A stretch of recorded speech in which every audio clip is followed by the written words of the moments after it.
पूर्ण संख्याओं की इकाई में हमने क्या क्या सीखा, एक बार उसका पुनरावलोकन करते चलें।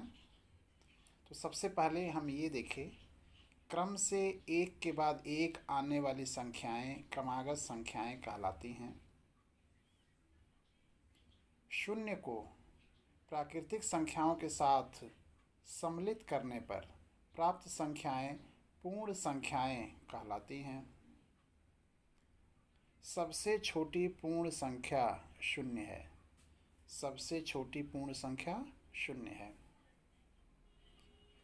कोई भी पूर्ण संख्या सबसे बड़ी पूर्ण संख्या नहीं होती है, क्योंकि उसकी भी अनुवर्ती एक पूर्ण संख्या होती है और वह उससे बड़ी होगी।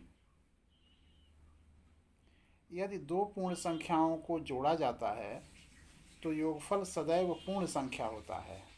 पूर्ण संख्याओं में यह योग का संवरक प्रगुण है। दो पूर्ण संख्याओं के योग पर संख्याओं के क्रम का कोई प्रभाव नहीं पड़ता। यह पूर्ण संख्याओं के योग का क्रम विनिमेय प्रगुण है। दो पूर्ण संख्याओं के योग पर संख्याओं के क्रम का कोई प्रभाव नहीं पड़ता।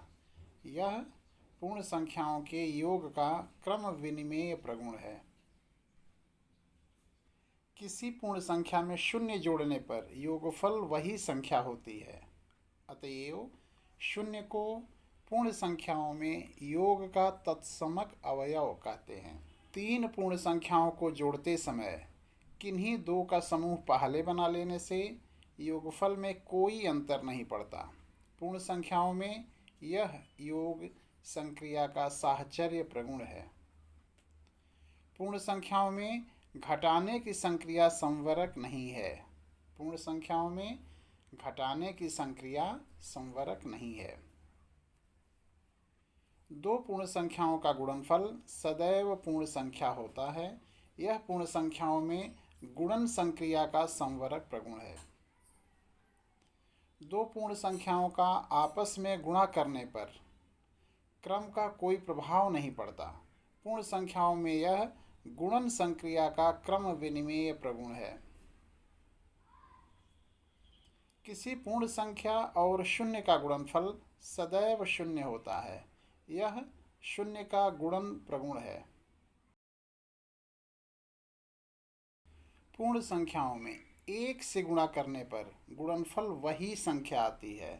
अतएव एक को पूर्ण संख्याओं में गुणन का तत्समक अवयव कहते हैं। किन्हीं तीन पूर्ण संख्याओं के सतत गुणन संक्रिया में संख्याओं के क्रम परिवर्तित कर देने पर गुणनफल अपरिवर्तित रहता है। पूर्ण संख्याओं में यह गुणन संक्रिया का साहचर्य प्रगुण है। पूर्ण संख्याओं में गुणन संक्रिया योग और घटाना दोनों संक्रियाओं पर वितरित होती है। विभाजन की संक्रिया पूर्ण संख्याओं के लिए संवरक नहीं है। किसी पूर्ण संख्या में शून्य से भाग परिभाषित नहीं है।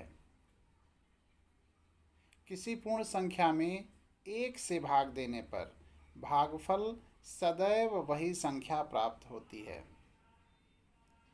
शून्य को किसी शून्येतर संख्या से भाग देने पर भागफल सदैव शून्य आता है और किसी शून्येतर पूर्ण संख्या में उसी शून्येतर पूर्ण संख्या से भाग देने पर भागफल सदैव एक आता है।